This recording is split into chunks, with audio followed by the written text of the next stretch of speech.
Yangiqo'rg'on bizni hayratda qoldirishda davom etmoqda. Hozirda biz ko'rib turganingizdek 500 gektarlik katta bog'damiz.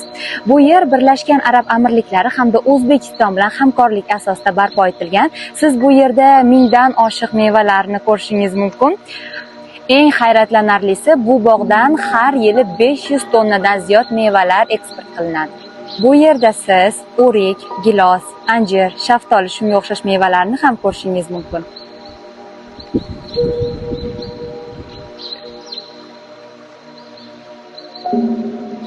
Bu bog' faqatgina mevalarni yetishtira qolmay, balki turizm sohasida ham juda ham katta hissasini qo'shmoqda. Ya'ni bu bog'ni eshitgan barcha turistlar bu yerga tashrif buyurishmoqda.